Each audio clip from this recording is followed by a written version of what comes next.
Hey there, sales champions. Welcome to Blackwoods Academy Tip of the Day.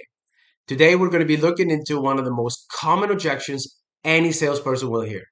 This is the one that separates the amateurs from the pro, the good ones to the great ones, and that's our goal here is to make you, take you from being a decent salesperson or a total beginner into a pro. So this objection you all have heard. It doesn't matter if you're selling in a store, if you're selling on the phone, on email, on cars, phones, service, financial, you're gonna hear this objection and you're gonna hear it sometimes multiple times a day. So as I said, this is gonna be the one that separates a beginner to the pro. So it's the I'm not interested. Now, and as soon as I say it, anyone here that is already in sales is gonna know that, yeah, this one I hear all the time.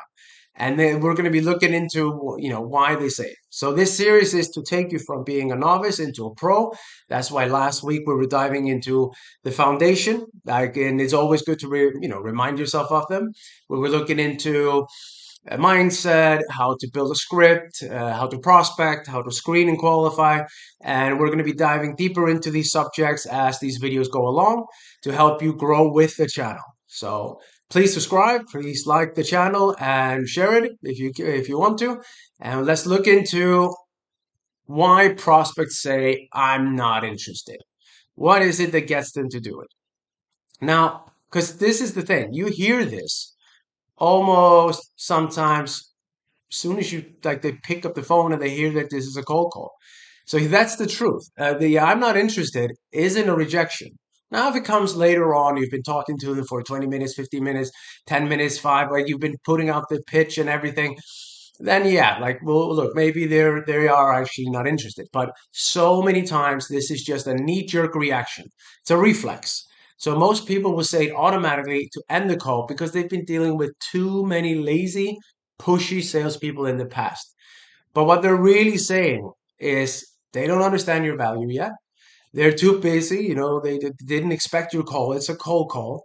And they're skeptical because, you need to convince them that you're different. Like they get probably, if they're a CEO, I will look up the statistics, but I know that, look, I've heard somewhere that they get around 10 to 15 cold calls a day. That's a lot. And people say cold calling doesn't work. That's not true. It works. Bad cold calling doesn't work. Bad anything doesn't work. But if you're good at cold calling, this will be a gold mine. So look, as the number one, objection that you hear, this is the one they have to. But again, they haven't heard anything. You haven't put the value out there, or at least not all of it. So they don't know. So I'm here to tell you that I'm not interested. It's just the beginning of the conversation, and you just need the right tools to flip the script on them. And it is a funny thing, and I mentioned it in other videos.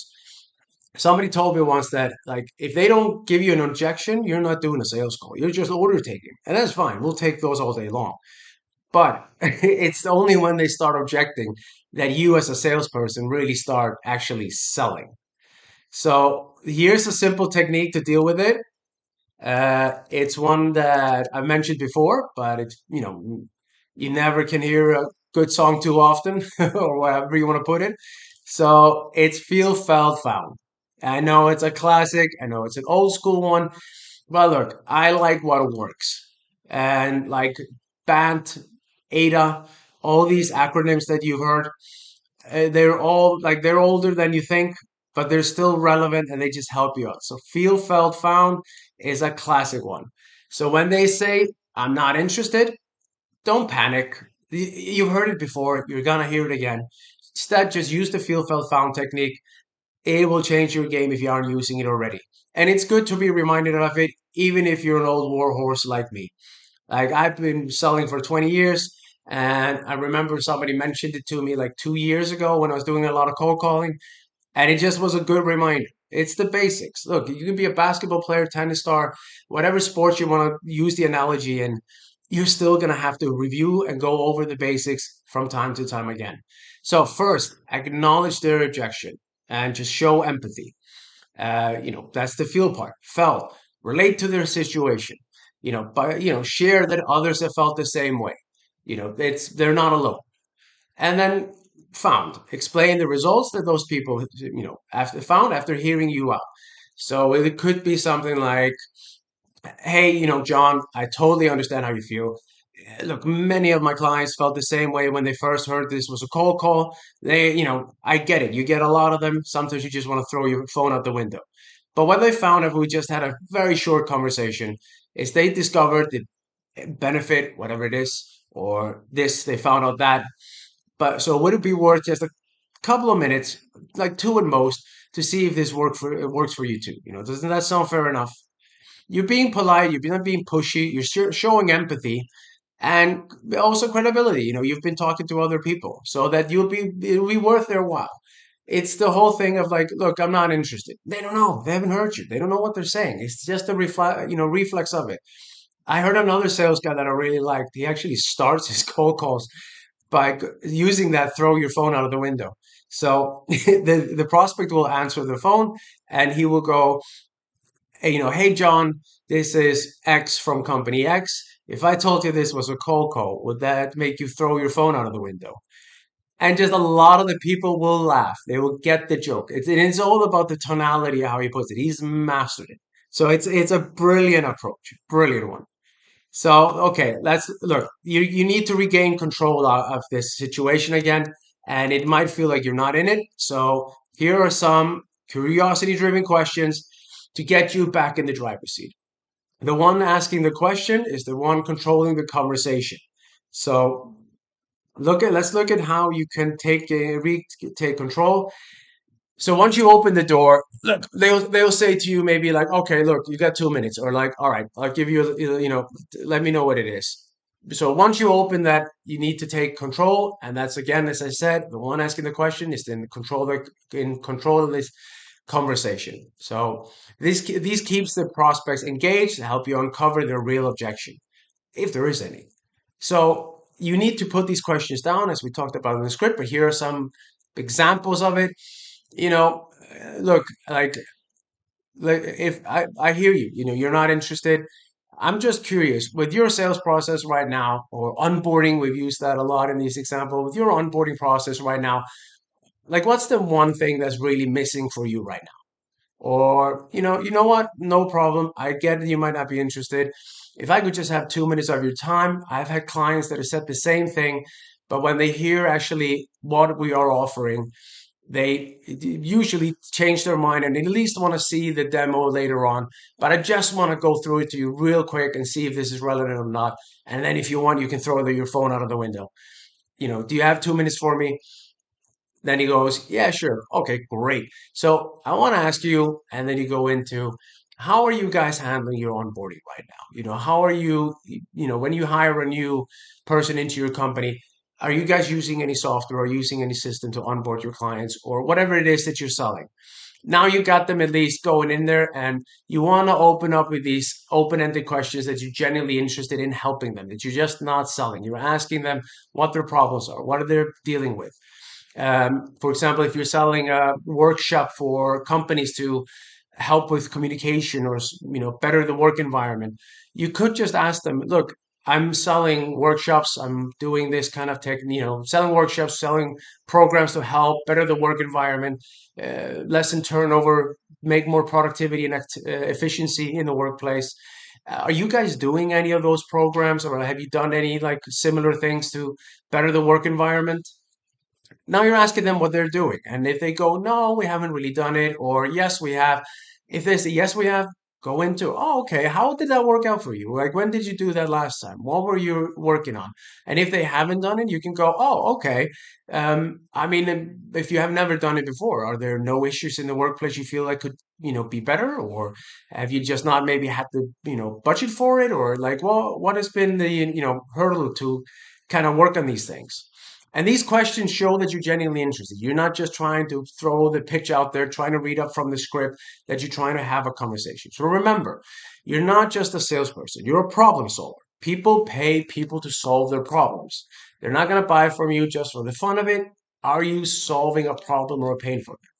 Now, these questions will position you as someone that's making their life easier. And that's basically what people always want. And just like I said before, with all these kind of things, the best cold callers in the world know that it's not necessarily also what you say, it's how you say it. So stay calm, you know, don't react defensively or desperate. It just kills all trust. It just makes you seem needy. Just take a breather. You've been there before. If you're doing 30, 40 calls a day, you will get there so fast that, like, I usually tell people when I'm coaching them that, make the first script, plan it out a little bit, but then you just gotta hit the phone and you gotta hit those walls and hit those objections. And you get the ass kicked out of you. And it happens to everyone. Nobody starts cold calling and just hits it out of the park right away. So sound curious, sound confident, and every objection is just a challenge that you're excited to solve. And look, when you get those usual objections can be, specific to your business, and it's like, all right, I keep getting that objection, I keep hitting that wall, and I can't get through it. When you find that one line or one statistic or something that solves it, and you see that happening in your calls, that like when you hit that wall, boom, you break through it. It is the best feeling in the world. It's like the one I said about the jokes. When you find that one joke or one line that makes them laugh and smile, you'll say it 30, 40 times a day, and you can cue the laughter. You know where they smile, and okay, now we're having a conversation. I'm in. So keep your tone friendly, keep it calm, show the prospect that you're the real deal, that they want to listen to you. And we will also have to know as well, sadly, it is one of those things we've talked about before. Sometimes you just gotta know when to move on. So it is one of those things with sales. As much as we want to say that we could close everyone, and you hear these sales coaches or people say like, "Oh, give me a phone, like put me in a room with someone, I can close them, no problem." That's just not true. And here's just the thing: not every prospect is gonna convert, and that's okay. There's plenty more out there. Part of being a top tier sales professional is knowing when to move on. So here's how to wrap up gracefully. If you've got an opportunity, he's let you pitch, he's let you, try to hook him in. He didn't do it. Just say, he goes again, like, look, I'm not interested. Just go, totally understand, John. If anything changes, I'd love to revisit this down the road. Feel free to reach out. Have a great day. Maybe I can send you an email with some information about us. So if you have a second thought, you can look through it and email me back if you want to take a quick conversation.